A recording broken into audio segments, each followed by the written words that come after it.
How would you like a 15% discount to my daily email, the stack of stuff, the show notes, discounts to the conference, all of that? All you need to do is text the word show to 33777. You'll get the annual subscription with a 15% discount to my daily email. You'll get the stack of stuff, the links to the show notes, discounts to the conference, and so much more. All you have to do is text the word show, SHOW, to 33777. Text show to 33777.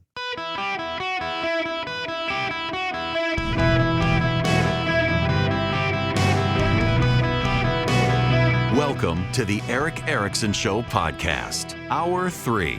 Greetings, conversationalists. Welcome. It's Eric Erickson here across the United States. The phone number, should you wish to be a part of the program, 877-973-7425. As always, if you text Eric, E-R-I-C-K, you can get the show notes. You should subscribe. The live stream, the podcast, the social media links. You can follow me around social media. Next week, I'll be broadcasting from Louisiana. I'll be on the show, obviously, all week, but I'll be doing so from my hometown in rural Louisiana. Now, before I go back to phone calls, I got to talk to you about something, and this is somewhat broken record time, but stick with me. Don't tune out because you think I've heard this before, because you haven't. I say all the time, forget the bottom line numbers in polling, because you don't know whether those are right or wrong. Most of you don't believe them anyway. It's notable the Real Clear Politics polling average has Donald Trump up 0.5 of a point. Certainly some decline, but in the last 9 polls, Donald Trump is up in 4 of them, tied in 1 of them, and Biden is up in 3 of them. In the 538 polling, which the media likes more than Real Clear Politics for some reason, largely because they exclude partisan pollsters, Joe Biden's popularity is at an all-time low. When you add in a multi-way race, add in Kennedy and the like, Trump's margin actually goes up. When you look at the swing states, Trump is ahead in all of the swing states, although barely. Democrats seem convinced Wisconsin and Michigan are theirs for the taking, and they're probably right. Republicans think their road to the Electoral College goes through Pennsylvania. They're probably right. If so, Trump's up right now. But the trend lines matter. The trend lines matter. They're the numbers, because we don't know what the numbers are. Polling isn't very good at that, but polling is still pretty good at giving you trend lines. And if multiple pollsters over multiple periods of time show you the same trend, you can be sure the trend is probably right, even if they may be overstating or understating support for the trend. If all of the pollsters are headed in that direction, then they're probably right. So, for example, if you have 5 polls from 5 different pollsters, and all of those pollsters from those 5 different polls show that a majority of Americans like hamburgers. One poll says it's 75%. One poll says it's 66%. One poll says it's 70%. One poll says it's 53%. Well, you can be sure that though we don't know whether it's 70% or 53%, so over 50%, a majority of Americans like hamburgers. So you can't really say that the number is right, because every pollster comes up with a different number. I mean, let's just look at the polling. Emerson, it's Trump 46, Biden 45. Morning Consult, it's Trump 44, Biden 43. Forbes Harris, it's Trump 51, Biden 49. Reuters Ipsos, it's Trump 39, Biden 41. IIP Tip 41-41. Rasmussen 48-43 Trump. NPR 48-50 Biden. Quinnipiac 47-48 Biden. We know based on the numbers it's probably somewhere in the mid-40s for both of these candidates. And based on the average, we know Trump is probably ahead, but we don't really know. Is it 44-43? Is it 46-45? Is it 51-49? Is it 39-41? Is it 41-41? We don't really know. But the trend line favors Trump. Do you understand that? Do you have that? If you do, You need to sit down because we have multiple polls from multiple pollsters showing Virginia is tied. Multiple polls from multiple pollsters showing Virginia is tied. In fact, in the Real Clear Politics electoral map right now, Virginia is at a tie. The Richmond Times-Dispatch back in December had Joe Biden up 6. Virginia Commonwealth University in January had Biden up 3. Roanoke College in May has a tied race, and now Fox News, with 1,107 registered voters on a phone poll with a margin of error of 3%, has it 48-48 tie. Joe Biden is up in the polling average 2.2%. Now, let's look at the total polling, which has been sparse.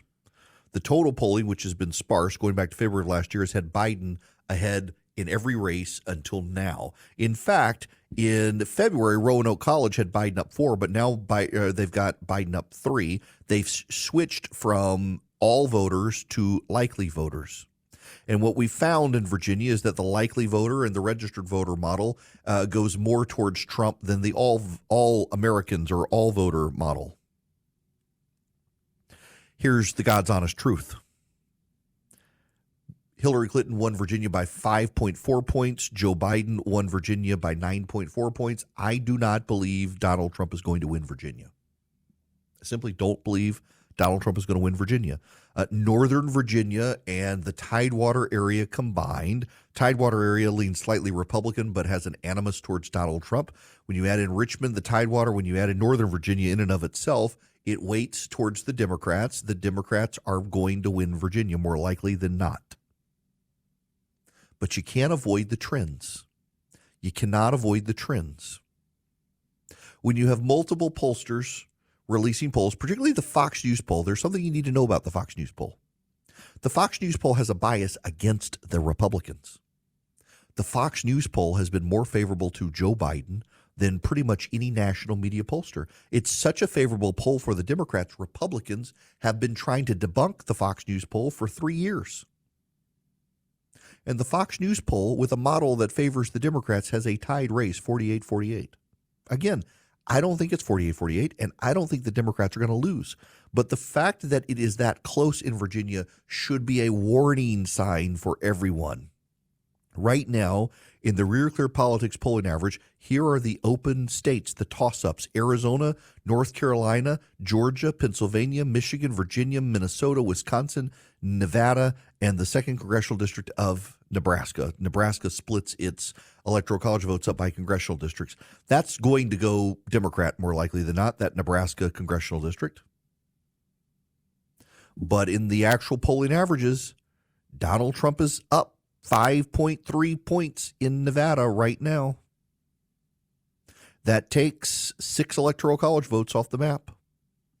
Donald Trump is right now up 4.8% in Georgia. That takes 16 electoral college votes off the table.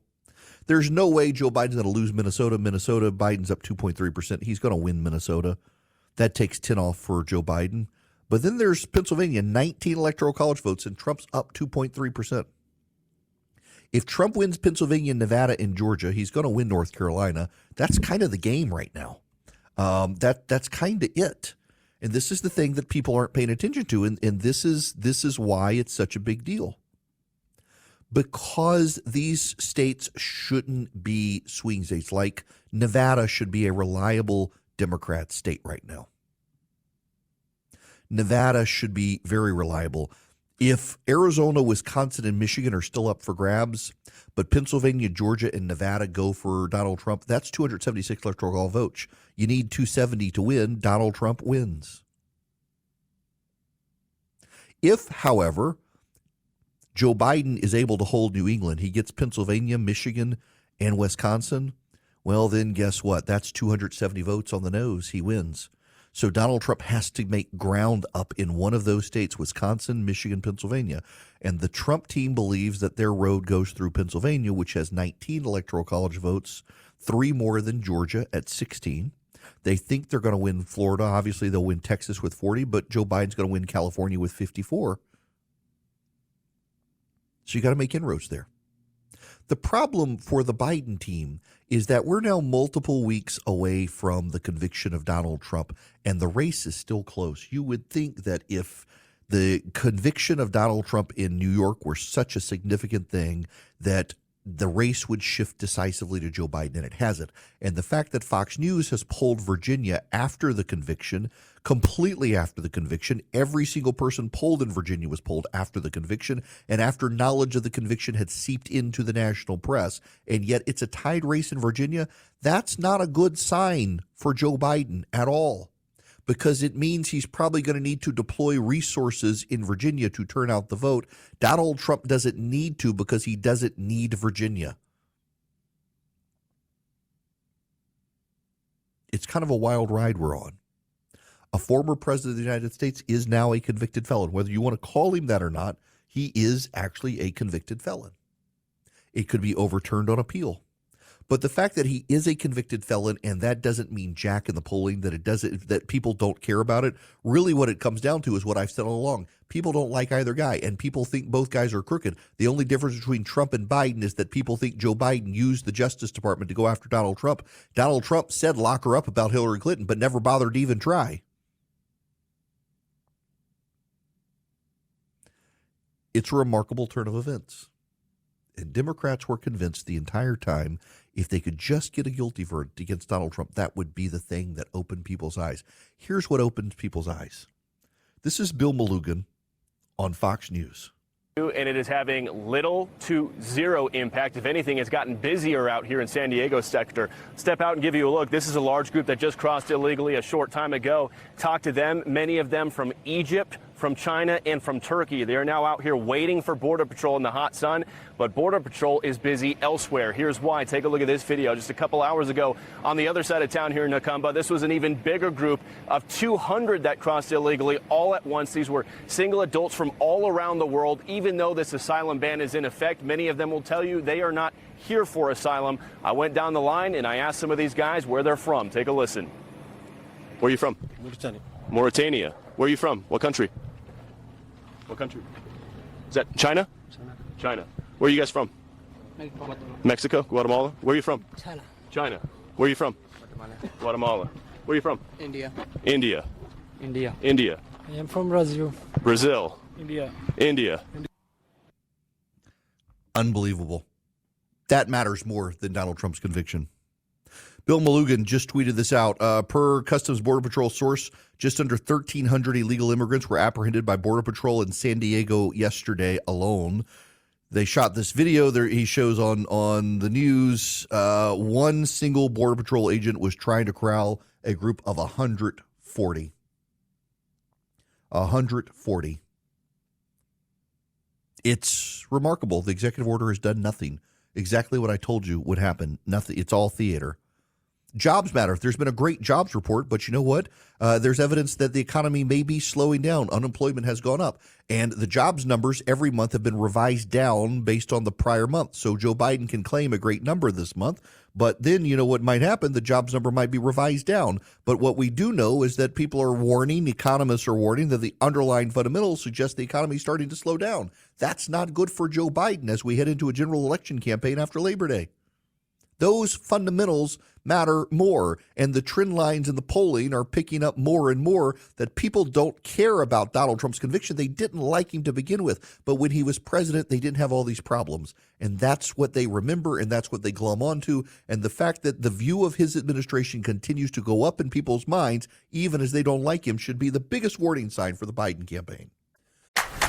Blinds.com Cyber Monday Last Chance is happening now. Don't miss out on up to 45% off site-wide. A Blinds.com design expert can help you make the perfect selection on your schedule. We can handle everything from measure to your whole home installed for one low cost. With over 25 million windows covered, Blinds.com is the #1 online retailer of custom window coverings. Save up to 45% site-wide, plus a free professional measure right now at Blinds.com.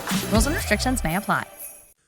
Greetings. Welcome. It's Open Line Friday. You can call in 877-973-7425. If you text the word engage to 33777, you can get a ticket to the gathering. Get multiple tickets together and bring your family, bring your friends. Mike Pence, Brian Kent, Glenn Youngkin, Doug Ducey. We've invited Ron DeSantis, Kevin Stitt, the governor of Oklahoma, a whole lot more. Looking forward to having a great event in Atlanta in August.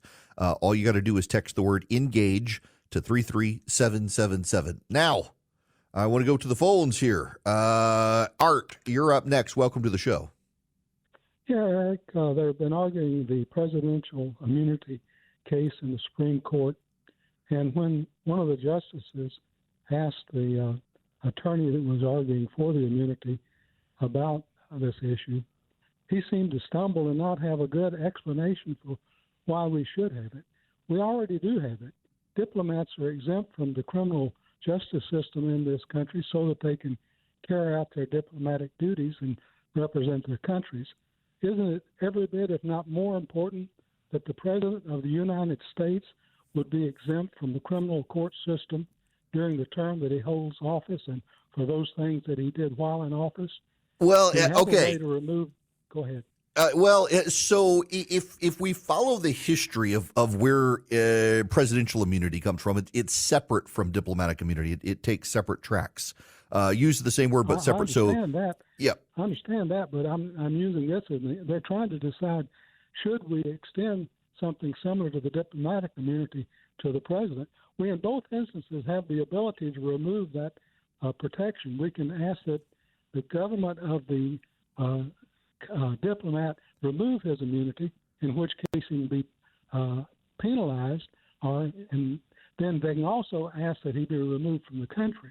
Right. We have a similar process for the President of the United States in that the House can impeach him and the Senate can convict him. Well, and so that's the Trump team's argument is that if the president's not impeached, you can't prosecute him for something. If he's impeached and convicted, then you can prosecute him for something. I don't think the court's going to go that way. I think they're going to go the way of Rome, which is where we get presidential immunity from proconsul immunity from the Roman Republic, where while you were in office, you could not be charged with anything, but once you left office, you could be charged with any crimes you committed while in office. And that's how the Romans handled it, and it was considered a check on power. You weren't going to do things illegally in office because you knew you'd be prosecuted afterwards. Of course, it ultimately led to the Roman Civil War when they decided to prosecute Julius Caesar for things that they didn't like he did. That's how Civil War came to Rome. They're not going to give the president absolute immunity because he's still a citizen, not a king. Now, I got to tell you about Vision Computer. Vision Computers wants to be your computer company. They can build computers for you. This is what I think. So I talk a lot about their tech support, but their computers are top notch, and they build them for you for your needs as opposed to the one size fits all stuff you get at the big box electronics store. But then they service them for you, and you get tech support from Vision Computers that is just unparalleled. They've got thousands of 5-star Google reviews. So if you call Vision Computer at 404-COMPUTE, you can let them build a computer for you and then get their tech support. Now, if you need their tech support, you don't have a computer from them for just $179 a year. Not a month, but a year. They can be your tech support solution. So you can call Vision. You get a special number, and you can call Vision, and in 15 seconds or less, faster than a Google search, they're going to give you the answer to what you need. And they answer the phone. They don't queue you up. If they're super busy, they'll call you right back. You don't have to leave a voicemail. You don't have to go through remote phone hell of press 1 for this and 2 for this and 5 for this and pound for this. VisionComputers.com, 404-COMPUTE. They can do it for your home or your office. 404-COMPUTE. Call them and tell them I sent you. You get an even better deal. VisionComputers.com or 404-COMPUTE. Call them and tell them I sent you. Greetings, conversationalists. It is an Open Line Friday, 877-973-7425. Did y'all hear this from Joe Biden's interview with David Muir? But let me ask you, will you accept the jury's outcome, their verdict, no matter what it is? Yes. And have you ruled out a pardon for your son? Yes. You have. Does anybody really believe that? It's amazing the number of Democrats. Oh, Joe Biden's as good as his word. Of course he's not. Oh, baloney. You know, and I know, the moment Joe Biden can, if Hunter Biden is found guilty, he'll pardon him. whether it's on his way out the door from the White House or after the election when he's never held accountable by the voters again. He's going to pardon his son. And the very same Democrats who are right now saying, I can't believe you don't believe the president's word, will say, well, of course he's going to do it. It's a sad story, and it's his son. Who could blame him? It's all about the politics of the day. Who cares about the principle? All right, to the phones we go. JT, you're up next. JT, welcome to the show. Good afternoon, Eric. How are you and your wife? You all doing all right? We're doing great. Thanks for asking. Yeah. Okay. I guess you basically solidified about my beloved home state of Pennsylvania, because I believe, I don't know what say you, that if Donald Trump wins it, he will be the next president of the United States. Because if you look back in history, I thought about it. In 2016, I stayed up that morning after election night, and everybody was waiting on that state. And when he won it, boom, it pushed him over. And for what everybody was saying is there was no further path for Clinton after that. So that was yeah, look, that was 19 key. electoral college votes is formidable. So what part of Pennsylvania are you from? I'm from Philadelphia, where you got my hometown Philly when we last talked. So yeah, and Philly is as blue as it can be, man, with the corruption, with the mob and all of that. Yep. And then you have Pittsburgh to the west, which is blue. But I had no idea that Pennsylvania is really more red than you think, especially in the center. Yeah, okay, so you know who Ed Rendell is, the former governor. Oh, yes, I do. Yes, Okay, I so Ed Rendell has one of the funniest quotes I've ever heard to describe a state. Ed Rendell, y'all, I'm not making this up. This is the former governor of Pennsylvania who said to understand Pennsylvania, you have to understand you have Philadelphia on the east, Pittsburgh on the west, and the Confederacy in between. Oh, somebody says like Alabama in the middle. I was like, really?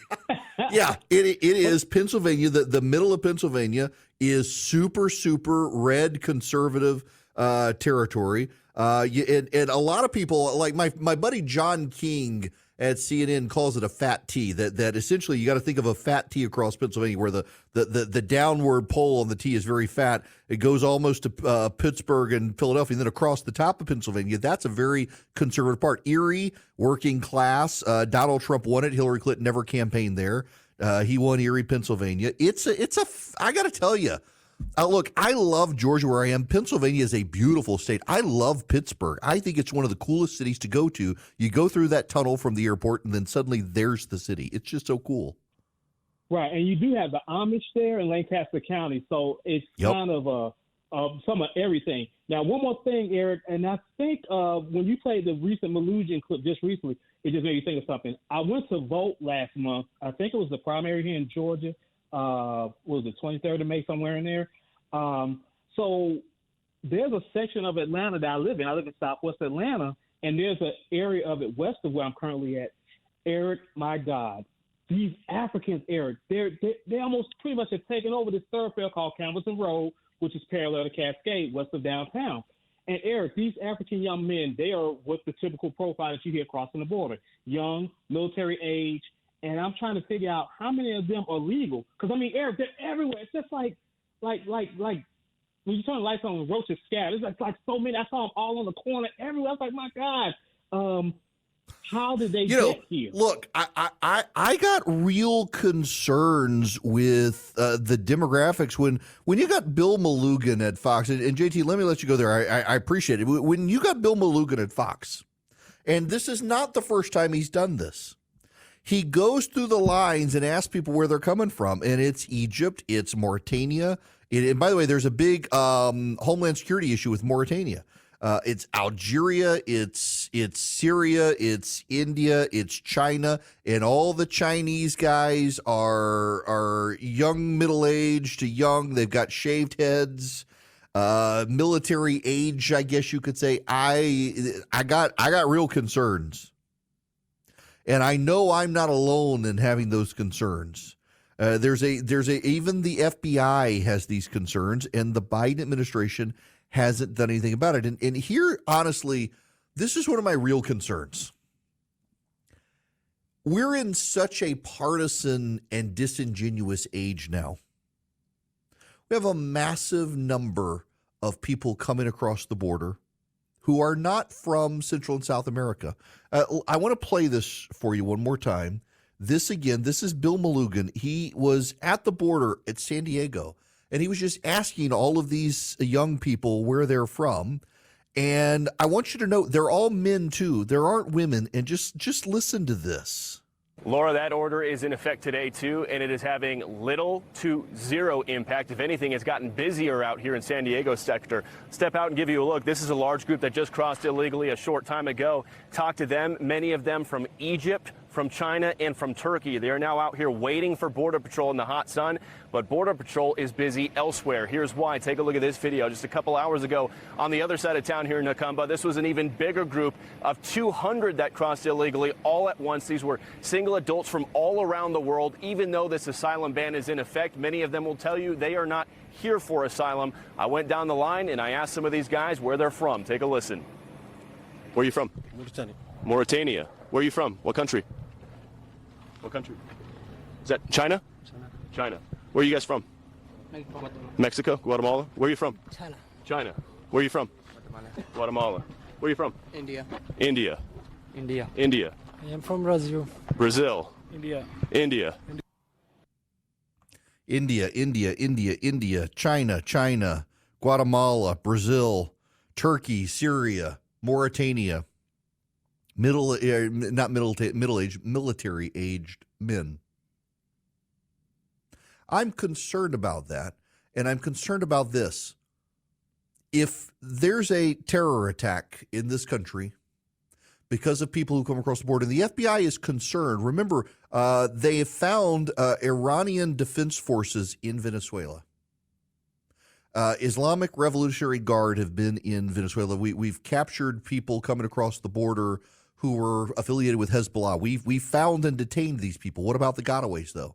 If there's an attack, and let's say Joe Biden has lost to Donald Trump, and an attack happens within the first few months of Trump's administration, the Democrats, MSNBC, the New York Times, they're all going to blame Donald Trump. They're all going to blame Donald Trump. It's going to be his fault. They will not wait. They will not hold Joe Biden accountable for what happened. Now, I don't think they're going to be able to do it honestly, because I think most Americans will understand these people came across when Joe Biden was president. If it happens, God forbid it happens. But if it does, you know they're going to immediately blame whoever is not Joe Biden. And if Joe Biden is president, they're going to blame the Republicans for not passing a border bill that wouldn't have done anything. That's how weaponized the press has become at blaming the GOP. I mean, again, this goes back to what I mentioned yesterday. They said it was racist to say that the lab was where the virus came from in China until this week, when the New York Times now says, oh, by the way, it looks like it came from the lab. The New York Times own health reporter 2 years ago was tweeting out how racist it was to say that, and now the New York Times is saying it. With Hunter Biden, the FBI, the Justice Department, is using his laptop at the trial, and they were insistent that it was actually Russian disinformation. The media will do everything they can to take any sort of attack based on people who cross the border and blame the GOP and protect Joe Biden. We live in dishonest times. Now, let's go back to the phones. Nikki, you're going to be up next on the Eric Erickson Show. Welcome. How are you? I'm good, thank you, Mr. Erickson. How are you? I'm great. Good. I'm calling in to comment on your earlier conversation about you always use a card and I always use cash. And I have been to places that they didn't accept cash, and I refuse to frequent those businesses. It's nobody's business how I spend my money.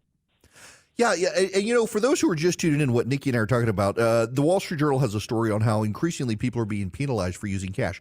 I never carry cash, but I think we should have a law that does not penalize people like Nikki who want to pay for cash for everything, because increasingly I know that my credit card companies are selling all of my purchasing data so that I can be commoditized.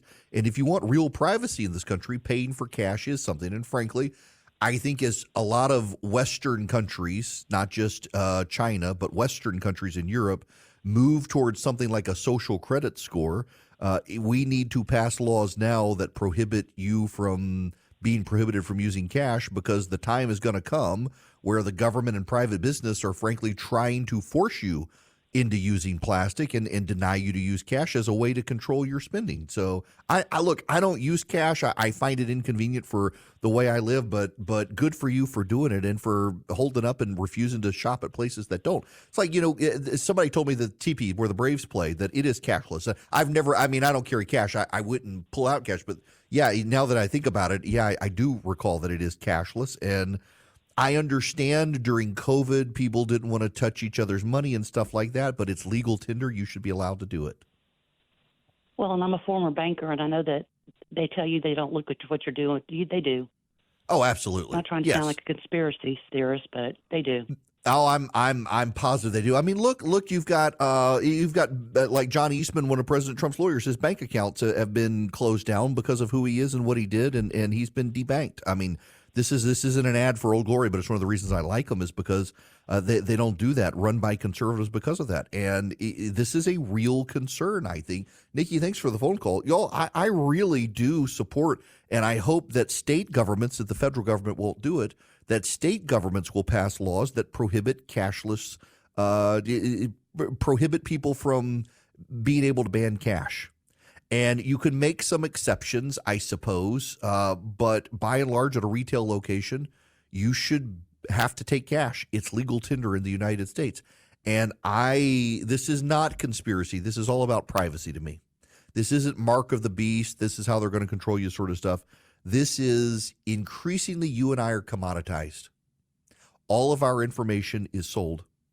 I actually have been moving all of you who are activists, you've texted Army to 33777.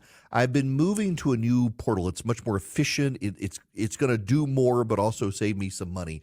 But one of the things that this portal does, which I find very cool, is it pulls all the consumer data about registered voters in the country, and I can see the general files, and not of individual voters, but of an aggregate of voters, of cable channels watched and things like this. All of that is for sale. And it comes in real handy when you're registering people to vote. Like, I want to know who watches Fox News. And those are the doors. I bet those people are conservatives. They're not registered to vote, but they watch Fox News. Go knock on their door and say, hey, would you like to vote? It makes it very easy for stuff like that. But then you add in like a level of credit card purchases and stuff like that. Where are you buying stuff from? What are you buying? It's an invasion of privacy. And the only way to get around it is to allow us to pay with cash. And there are obviously limits to that. Like, you would be crazy to send cash through the mail, and I don't think you should be able to do that to pay bills. It's a burden on you and the business, whether you think it is or not. But if I go to a retail location and I have cash, I should be able to buy food, buy groceries, buy goods and services with cash because it's legal tender in the United States. Perfect pivot into Swiss America because they want to help you protect your hard-earned assets now because there is the secret war on cash. We've been talking about it. It's an assault on our freedoms. It's an invasion of privacy. They want to teach you how to protect your hard-earned assets right now, and you can read their shocking report, The Secret War on Cash, and understand where I'm coming from on this stuff. Your copy's free by calling or texting 800-289-2646. That's 800-289-2646. It includes digital forms of currency, by the way, and it's spreading. You can read the Secret War on Cash report for free. You call or text my name, Eric, E-R-I-C-K, to 800-289-2646, 800-289-2646. You can also go to SwissAmerica.com/Eric, SwissAmerica.com/ERICK, and find out more. The Secret War on Cash report completely free. Text my name, Eric, to 800-289-2646. Message and data rates may apply. Hello and welcome. It is Eric Erickson across the nation. Y'all, I have not commented on this for some time because I like to do my research. I don't like to comment on things before I really know what I'm talking about. And I have learned there is something called the WNBA. Apparently, there are women who think they play professional basketball. And they have recruited a college student named Caitlin Clark who did play college basketball and apparently decided she didn't like the fame and exposure, so she wanted to join the WNBA, which is apparently, as best I understand it, like a witness protection program for women in athletics. and she has been treated savagely by the other women in the WNBA ever since. Some of them exceedingly jealous by all the attention Caitlin Clark has gotten. I've never seen a group of people self-sabotage. And I got to be honest with you, and I realize some of you are going to think it comes across as sexist or misogynistic, but talk about playing to stereotype. The catty woman stereotype. Caitlin Clark brings all sorts of attention to the WNBA, and these women on the courts are recklessly fouling her and trying to injure her, thinking she's getting too much attention. What about them? And some of them have said as much, that the WNBA is bigger than Caitlin Clark. The WNBA is getting all the attention it's getting because of Caitlin Clark, and you could shine and show yourselves to be great at what you do, and instead you're being petty and viscerally nasty to her. And now you've got one of the teams, I think it's Chicago or something, is claiming that someone was yelling a bunch of racial epithets to them. The general manager of the team is disputing what the actual players on the team are saying. The hotel where they were is disputed. Everybody's disputing it, but these women are insisting it happened. What I find so interesting, it's like finding Bigfoot. In this day and age, you can tell Bigfoot doesn't exist because everybody has a camera, and the best we can do is grainy footage. In this, it's like Jussie Smollett. There's not even cell phone footage of what they say. All these women have cell phones, and none of them wanted to record it. They claim it's true. It's disputed by anyone. Talk about self-destructive behavior. Talk about self-destructive behavior. Taylor, I can't say that on radio. I've already said enough to get me in trouble. I cannot say what your email just said. I should, but I won't. But I mean, no one thought about the WNBA. No one even went to the WNBA games until Caitlin Clark showed up. And now the team that she's on has seen larger attendance, and the teams that are playing her team are seeing larger attendance. You would think that they would be happy with all of the attention where they could shine, and instead they're petty and vindictive, and just nasty about it. I kind of hope they bring the whole house of cards down. There's no reason to have a WNBA that gets all sorts of attention. It's not the same as men's basketball. They're not equal. If they were, they would be playing on the same teams as the men, but they would get their butts kicked if they were playing on the teams with the men. It's like Serena and Venus Williams used to insist that there was no difference between men's and women's tennis until they played a guy who literally got drunk mowing the grass before his game, smoked cigarettes on break, was outside the top 200 and smoked them. A man outside the top 200, if I remember the story right, maybe outside the top 100, but I think outside the top 200, and he smoked him on the tennis court. And now they both say, well, women's tennis is different from men's tennis. Yes, same with all the other sports. Equality only goes so far when you're dealing with biology, which you can't get rid of as much as you think you can. This whole thing is pathetic. What a bunch of petty, vindictive women over Caitlin Clark daring to give them exposure they could have monetized. Nope. Let's just disappear the whole thing. Back to the witness protection program.